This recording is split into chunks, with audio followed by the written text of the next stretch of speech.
উত্তরবঙ্গের কালিম্পংয়ের একটি অফবিট পাহাড়ি ডেস্টিনেশন হলো পাবং, যেখানে অপার নির্জনতায় প্রকৃতির সান্নিধ্যে একটা দুটো দিন ছুটি কাটাতে পারো। ওয়েদার ক্লিয়ার থাকলে হোমস্টের সামনে থেকে চা খেতে খেতে দেখতে পাবে সপার্শ্বদ কাঞ্চনজঙ্ঘা। তো বন্ধুরা, বুঝতেই পারছো এবারের গরমের ছুটিতে আমাদের গন্তব্য আবারও উত্তরবঙ্গ। যতবারই যাই না কেন উত্তরবঙ্গ কখনো পুরনো হয় না আমার কাছে। হাই বন্ধুরা, সবাইকে স্বাগত আমার ইউটিউব চ্যানেল বোহেমিয়ানে। তো এইরকম একটা যুদ্ধের মরশুমের মধ্যে আমাদের যেহেতু টিকিট কাটা ছিল, তো আমরা বেরিয়ে পড়েছি। আমরা যাব এনজেপি। তো বন্দে ভারতে করে যাচ্ছি আমরা। আজকে মে মাসের 12 তারিখ। বন্দে ভারত এসে গেছে, 5:55 ছাড়বে হাওড়া স্টেশন থেকে।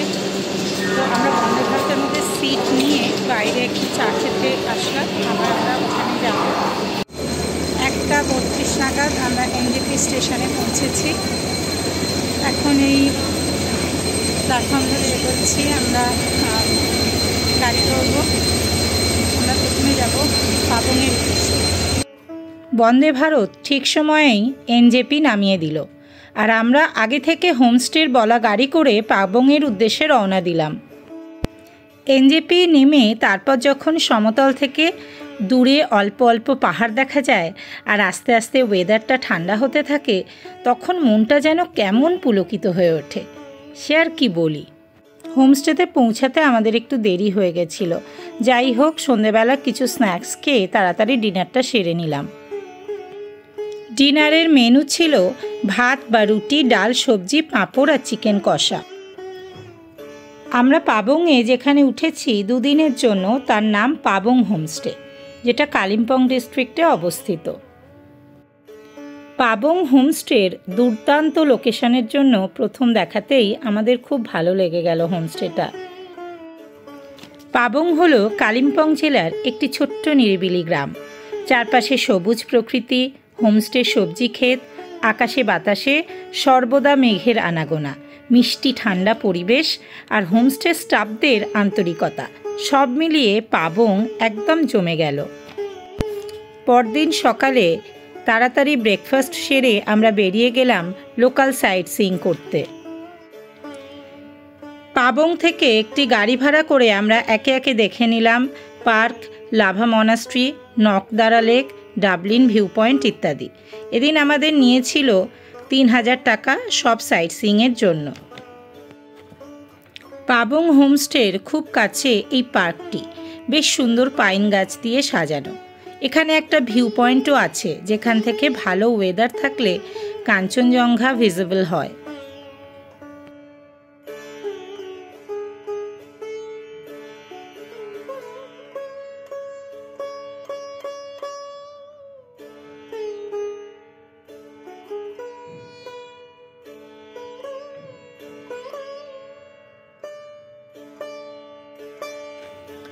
এরপর আমরা গেলাম লাভা মনাস্ট্রিতে।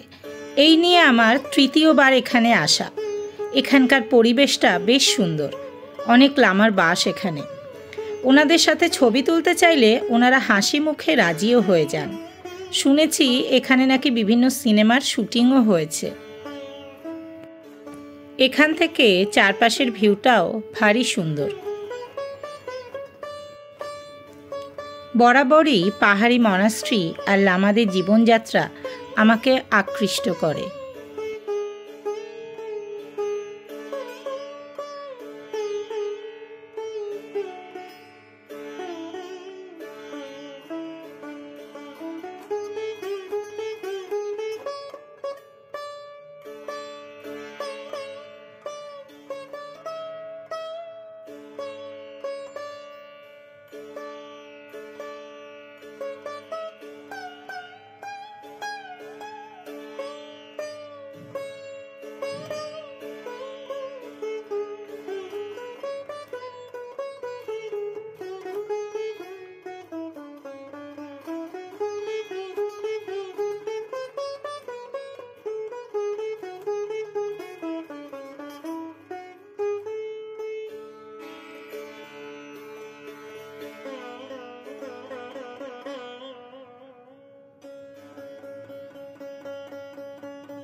রাস্তার মধ্যে একটি সুন্দর চা বাগান দেখতে পেলাম, সেখানে গাড়ি দাঁড় করিয়ে একটু ফটো সেশনও হলো।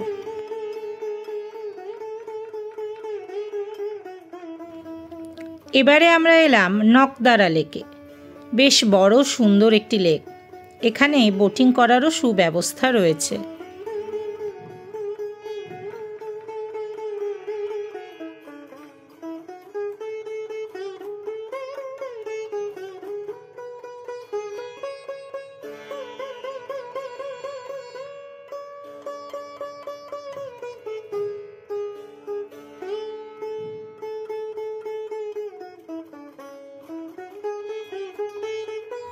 এবারে আমরা এলাম ডাবলিন ভিউ পয়েন্টে।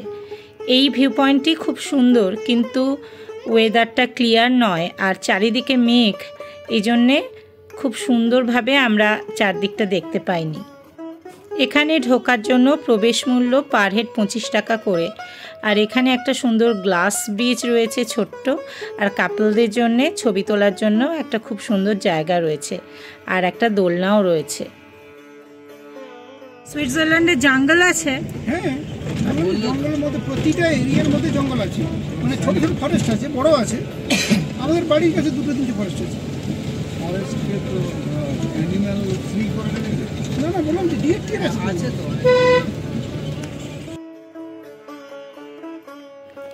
বিকেল 3টের মধ্যে সাইট সিইং কমপ্লিট করে আমরা হোটেলে ফিরলাম এবং আমাদের লাঞ্চ সেরে নিলাম। লাঞ্চে কি মেনু রয়েছে তোমরা দেখতেই পাচ্ছ। ভাত, একটা শাক ভাজা, উচ্ছে ভাজা, আলু ভাজা, ডাল, পাঁপড় ভাজা আর মাছের কালিয়া। এখানকার খাবার খুব সুস্বাদু ছিল। সবচেয়ে বড় কথা, হোমস্টের মানুষের আন্তরিকতা মেশানো ছিল। এই পাবং হোমস্টেতে থাকার জন্য আমাদের পার ডে পার হেড 1600 টাকা করে দিতে হয়েছিল। এই হোমস্টের সুবিধা হলো এই হোমস্টে থেকে 360 ভিউ পাওয়া যায়। পরদিন সকালে আমরা একটু মর্নিং ওয়াক করতে বেরোলাম আর চারপাশটা এক্সপ্লোর করতে বেরোলাম।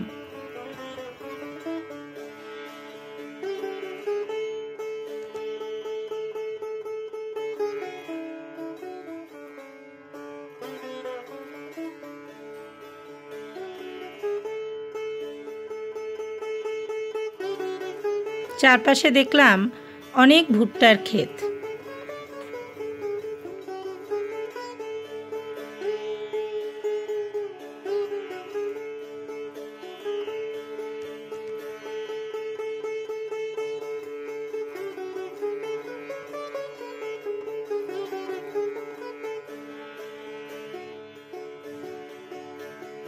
পুরো গ্রামটাই ভারী সুন্দর।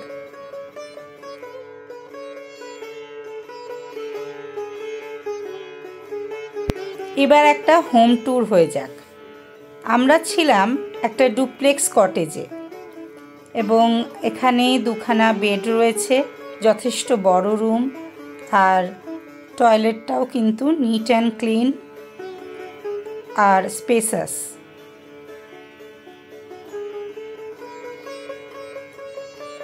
আর রুমের ভিতর দিয়ে দেখতেই পাচ্ছ এই যে সিঁড়ি আছে, এখান থেকে উপরে একটা রুম রয়েছে ডুপ্লেক্স। এখানে পরপর কতগুলো কটেজ রয়েছে এক লাইনে, এবং সামনে থেকে প্রত্যেকটা কটেজের সামনে এরকম সুন্দর চেয়ার পাতা করে বসার জায়গা রয়েছে। সেখান থেকে সকালবেলা ব্রেকফাস্ট করা যায় এবং লাঞ্চ ডিনার সবই করা যায়, এবং ওখানে চাইলে একটুখানি বসে নিজেদের মধ্যে আড্ডাও দেওয়া যায়।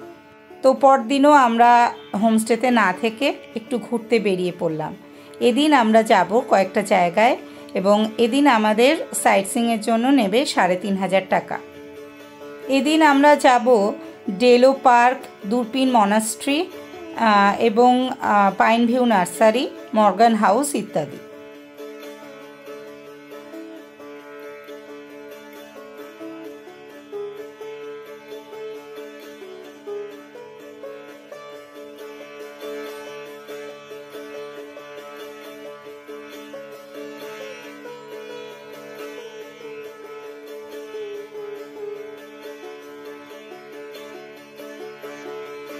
আমরা এখন এসে পৌঁছেছি কালিম্পংয়ের একটা অত্যন্ত গুরুত্বপূর্ণ স্পট, ডেলো পার্ক।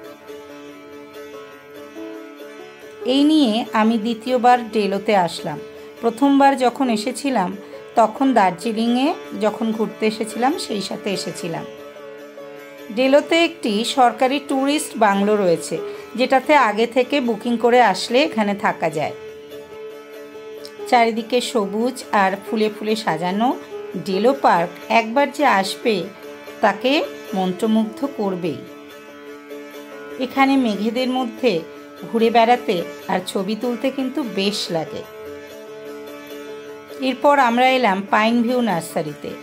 এখানে প্রচুর রকমের ক্যাকটাসের দেখা মেলে।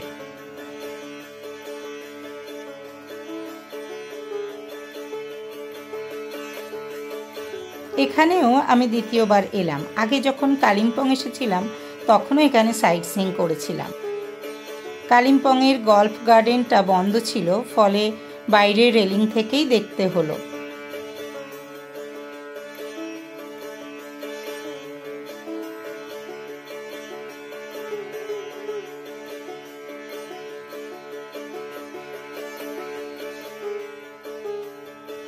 এরপর মর্গান হাউসে ঢুকতে পারলাম না, কারণ এখানে নতুন করে রেনোভেশন চলছে।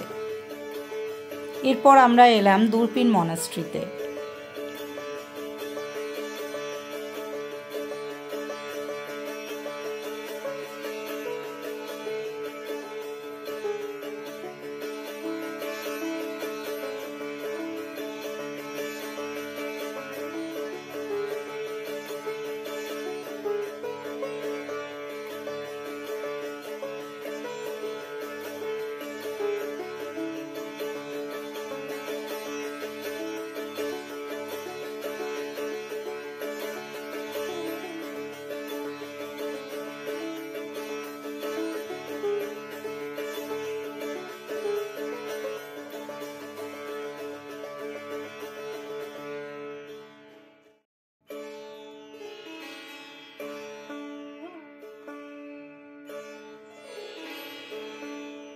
এখানকার গঠনশৈলী ভারী সুন্দর।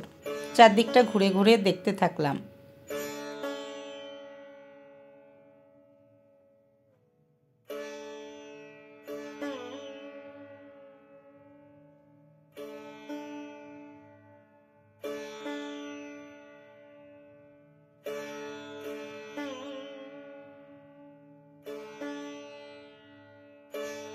আজকের মতো আমাদের সাইট সিইং শেষ হলো। এবার আমরা চললাম পাবংয়ের উদ্দেশ্যে। আগামীকাল আমরা যাব নতুন কোনো গন্তব্যে। সো টাটা, আবার আসবো নতুন কোনো ভিডিও নিয়ে।